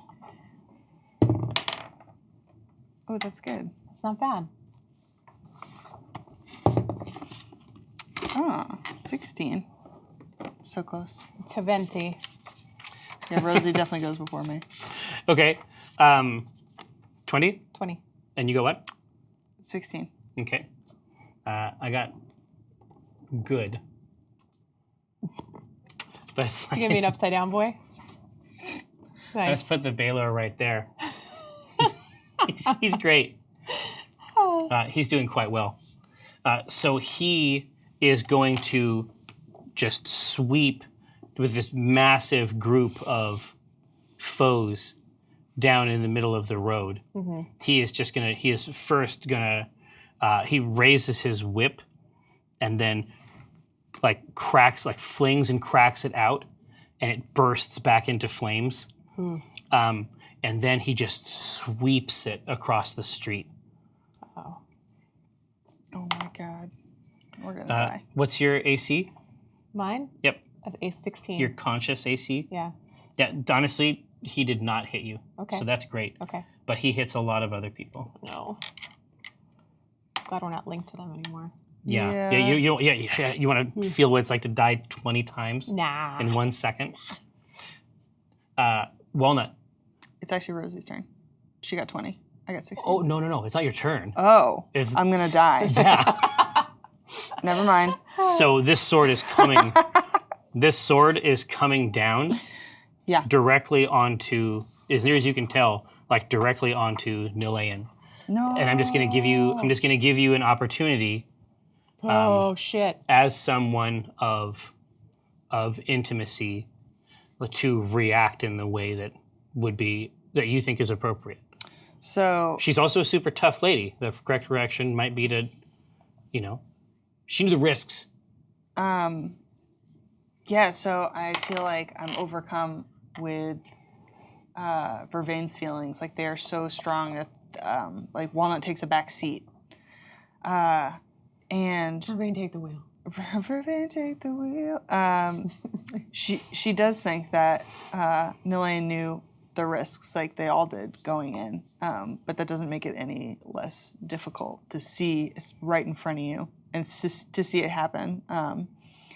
And I think that she is overcome with feelings of like she really lets like the hatred in at this point, or it's not sorrow because it's barely real. So she is overcome with this anguish. And is gonna do something sick nasty on her turn. Okay. So, here we go. He brings it directly down, and right as it is like 3 feet over, it's just like as the thing is coming down, it's just like all this hair is on end, and like people get out of the way. Your battle sisters are moving to sort of make a gulf. And as it comes down, it's 3 feet up, she raises her shield herself and is able to deflect the blade of this balor. What? Oh, wow. So... all that anguish for nothing. Yeah, exactly. Well, it's but fine. Maybe I can't see that. Yeah, exactly. You can't see it. Walnut on grass, which is to say first sword vervain. Sure. I want to. I have to use magic for this. There's no way Magic is great. that anything else is gonna. Magic is great. Well, yeah. It is. You're gonna love it. Just give it one try. I don't. Your first spell's free. This is like the only thing I have left that can do damage. It's tight. Okay, fine, sure. He likes lightning so much. Suck on this. I'm gonna do call lightning. Hell yeah. Hello? Lightning. Lightning, hello. Which I believe does a save will do half, and it's a dex save. Yeah. So do that first, and then it's 3. What's your spell, Ding Dong? My spell Ding Dong is 15. Okay. And he gets advantage on saving throws against spells and other magical effects because this sucks. It's because it's his thing. Yeah. He can take half. That's fine. And he does. He does take half. He takes half. Okay. So it's 3d10 plus 1d10 lightning damage? Mm-hmm. Oh my god. That's healthy. This is insane. Wait, what? No, it's plus 3d10. 1d10? It's 3d. It's just 3d10. 3d10, okay. Just 3d10. It's 3d10. Hey, 12. Nice. Oh. What? Number of the beast. That's the number of the dude. That's the number of the fucking beast. Oh my And god. we're fighting a Dude, goddamn Balor. Dude, they were right. Balor, are you here with us tonight? Dude, no. Oh my god. Here. No. Come on. I feel it. I feel it here with us. No, I feel his claws. Dude, so 9 points. Shit. Oh, shit. 6 plus 6. 18 divided by 2. You're right. 9. Yeah, I forgot about the half. Yo, I got so excited. I would never try to screw you out of this 666 damage, Jerry. Listen, you were gone for a second, but listen. She just rolled 666 for her damage. Alyssa, listen. Now, as you know, Alyssa, that's the number of the beast. Right? We should do a giveaway. We are going to do a giveaway. Womp, womp, womp, womp. Shadow Council, may our labors please you. You know what? Out of these two, we still got the cool level up shit, but I have got this Elderwood dice case. We will sign this for you, precious member It comes of the channel. with a demon. Oh, no, demon, dude, it has a demon within. It's haunted. It's haunted AF. All right, man. I don't know. I just want to rest in that perfect place. Right. So you're calling lightning down, and multiple forks of hot lightning are just they're coming down and they're being drawn into the blade, but one of them catches him full in the shoulder, and he yowls. Rosie, Beast Singer. That is to say, Yeah, what's that sound like? Warden Scythia. It's kind of heavy metal. Kind of into it.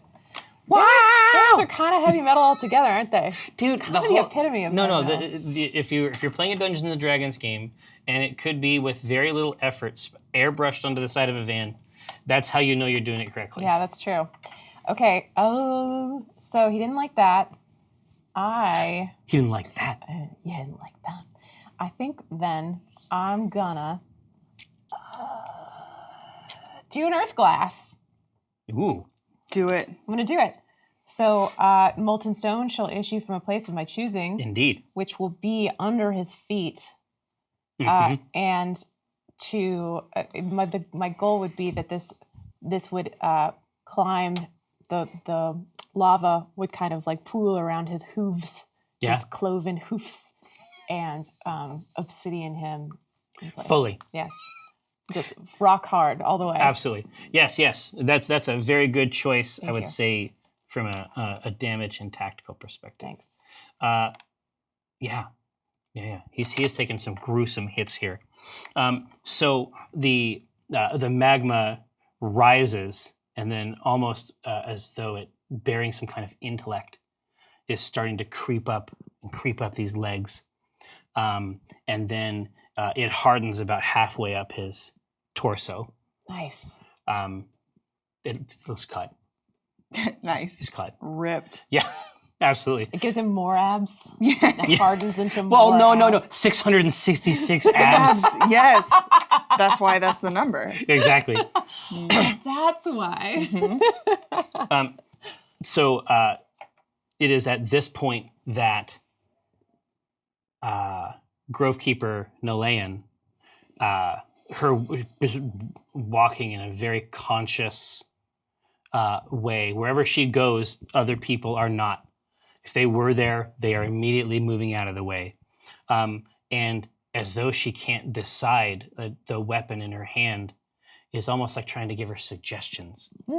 Right? She's just sort of like moving the hilt, but around this hilt, this green glass is becoming different instruments in her arsenal. And as she moves up, the balor reaches the whip back to cut, being fully ensconced in this. As he turns, you can hear the obsidian of the glass like squeaking and shrieking in the torso, and she deftly avoids the crack of the whip. She just is where it is not, and hacks deep into his left wrist, which proceeds to sort of almost hang danglingly. And it's he's maintaining his grip on the sword, but you're not sure that's a long-term stratagem. Excellent. Yum yum. Indeed. Does he yell again? Oh, wow! He sweeps again through the street, and you see 5 battle sisters just flung literally into another district. Right. Through the air. He reaches up with his hand and then tries to swing the sword down at Nalayan and connects. No.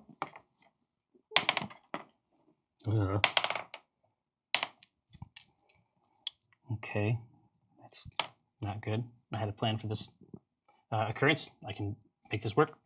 All right. I'm the dungeon master. I'm the dungeon master here. Walnut Dawngrass. Yeah. I should do something. You can if you want to.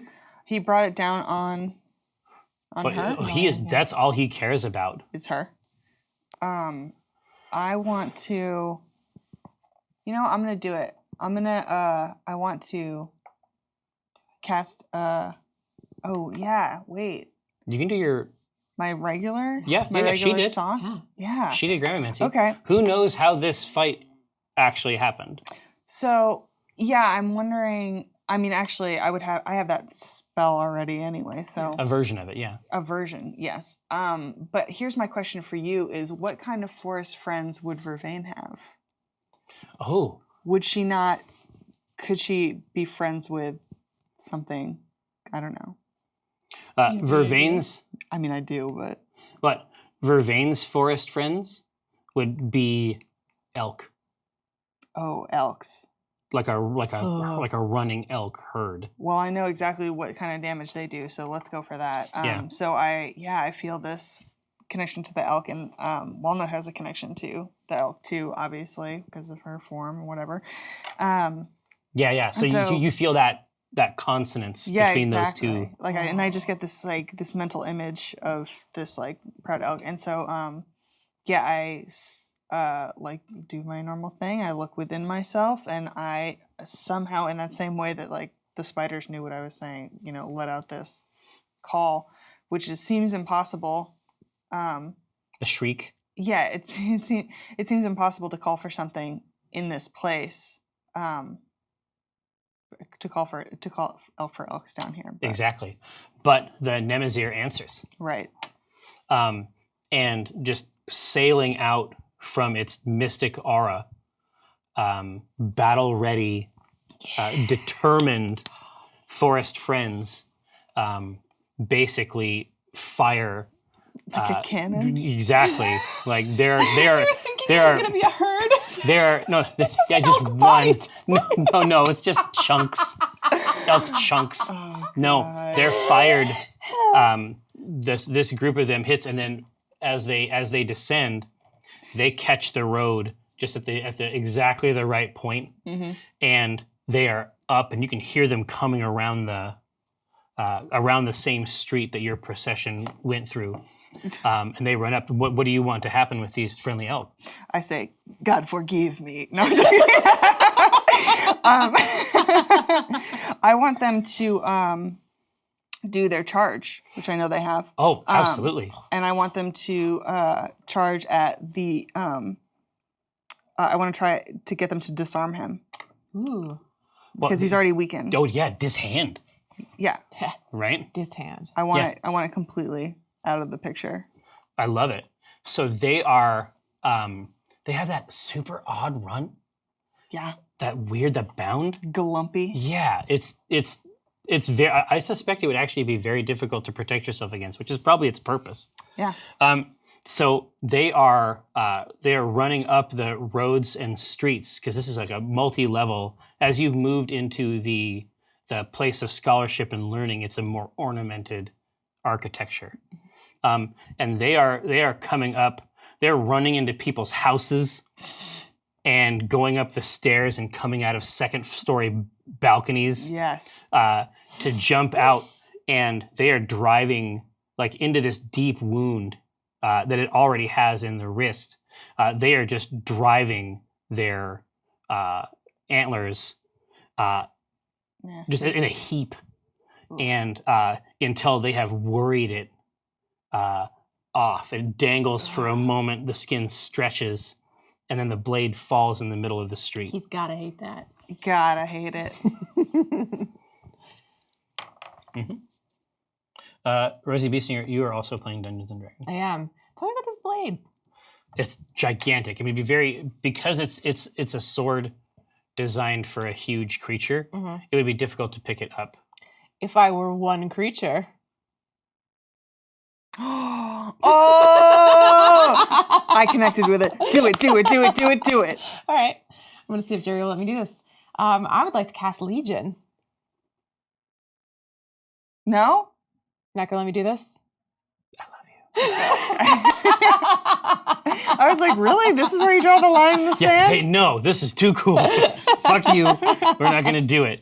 That is the coolest. That is so fucking great. In case any of you All are right. not coming along with me here, Right, what I'd like to do, Yeah, exactly. I would like to cast Legion and build myself a balor made of wood elf warriors who will wield this weapon in one of its giant Exactly. hands. Well, basically, so they're all going to be picking it up back here from the haft. I mean, the blade itself is coursing with deadly lightning, but securing elemental protection from a member of your elite enclave battle force is not a sophisticated proposition. Right. Got it. Okay. So they basically make themselves into a kind of ballista Yeah. that is designed to drive this thing straight through this balor. And let me be very clear. I'm thinking like a kaiju Oh no, I know what's up. situation. Okay, just checking. They're piling up on each other. Right. I can't give you that. Oh man. I can't give you cheer squad, but Aw, all right. no Uendan. It's like I can do that, but Seen too many like Bollywood action. no. movies. It's listen. There's another game that we can do that in, and we'll play it. But in I'll take what I can get. they have basically made themselves an instrument capable of hauling and lifting this blade to use against their own master. All right. Well, who do we want to do these attacks? I'll do them. Yeah, I can roll die. What do you want? What do you want me to do? Well, no. Just go. Let's go ahead and give me a 500. Yeah. Give me 500 500 D20. No. What I would like you to do is give me 2 rolls. Okay. At +8. Okay. I'd like to take advantage Oh, okay. on both rolls. You can. Thank you for the 18 charges from last time, y'all. And there's a +8, so that's a 23. That's an 11. Okay. That's a 27, and a 19. There we go. All right. So they are able to orient this blade and then like angle it on another piece of architecture, like a veranda, and then they get behind it and then push it, slide it up the rest of the way. Yes. It squeaks straight through the black glass of the obsidian, directly through its chest, and then out the back. They're all very near to it, because that is part of the process, Right. of driving it through. And its cruel face, alien though it may be, exults in these last moments. It has fallen forward on its own blade and is sort of greedily, almost like imagine a child playing with marbles. It is greedily scooping everyone together, Oh no. just like drawing them into itself. And he's even got Nalayan and the two of you, the entire fight, he has pulled you together. And you can feel the heat it was already giving off rising, and like, it's increasing, and you can see even like inside of his mouth, like waves of heat are beginning to spill out. And Nalayan issues her order, which is to enter the Aegis position. It's a shield wall type position Okay. in front of the general, basically. Yes. Okay. As you do that, a moment later, you are no longer conscious of anything. You know at this point that the balor, again, this alien creature, in the act of dying, annihilates everything that's close to it. And in the moment before this happened, Nalayan had the presence of mind to mercifully keep that from occurring for the two of you. Whoa. So she would rather that you died by her hand than by the ministrations of this creature. And it is at that moment that you are all in the lowest level of House Ruthly with the corpses of your friends and Grovekeeper Nalayan, who is less haughty and more silent now. Wow. I don't even know what to say to her. Yeah, what do you say? She says,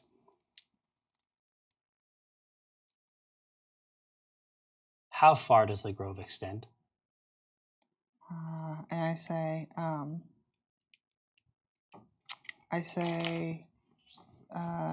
no farther than. We'll see if I'm right. If I'm right here, no farther than the Sword Mountains.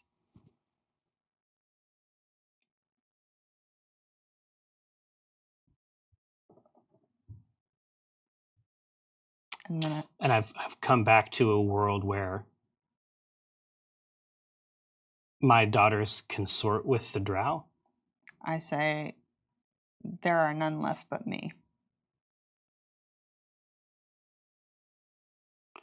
She says, that's not strictly true. There are two of us. And we will... Oh, I got our hopes up. We will comport ourselves with honor, though two we may be. She says,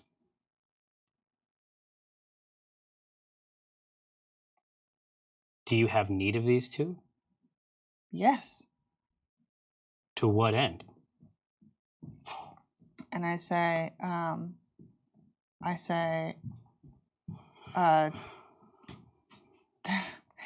together there's no end to what we can accomplish. And specifically, the drow can take me back to where Maleth is imprisoned. And you have suggested, on your honor, as a daughter of the Enclave, that Maleth was captured and not cruel. I look at her dead in the eyes and I say, on my mother's honor. She says, your world exhausts me. And she walks out the front of the house where Hoothly notes some of the sigils, scrunches her face up. And then she looks down at the earth and stomps a couple times. And waits, just sort of looks at the impression of her great boot in the spongy, useless soil of this ruined place. And then she kneels down and starts to yell and curse at the ground. Oh boy. And she says, it may be that you have not heard it for a while, but you will do as I ask. You will heed the ancient accords. And in that impression of the boot, the spongy soil boils and shifts itself until it grants her 2 gems. Whoa. Whoa. And then she scoops them up, and then she goes back into the house, and she just in a very work-a-day, zero affection way, just grabs their dead mouths and pulls them open, roughly. Hey. Gentle. Important. Yeah. You could resurrect them.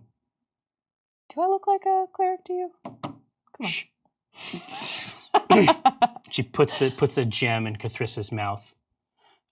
She wrestles, even in death, Dinar is recalcitrant. She wrestles open Dinar's craw, stuffs the gem in there, closes up both mouths, puts her hands on their faces, and you think a little roughly, but almost like a mother trying to just wake them up, as if they'd been asleep for a little while. She shakes them back and forth, then quickly, and each of them spits out a gem that's about half the size that it was. And they cough for a while, but they come to. Oh my God. Oh. We did it! Shadow Council, may our labors please They're you. not dead. We'll see. Shit, I thought this was our show now. It has been our great pleasure to spend this time with you. Hey, I'm gonna go get something to drink, and then we're gonna come back and have table talk. It's gonna be super table fun. talk, yeah. Table talk, y'all. You heard? All right, hey, don't go nowhere. We'll be right back.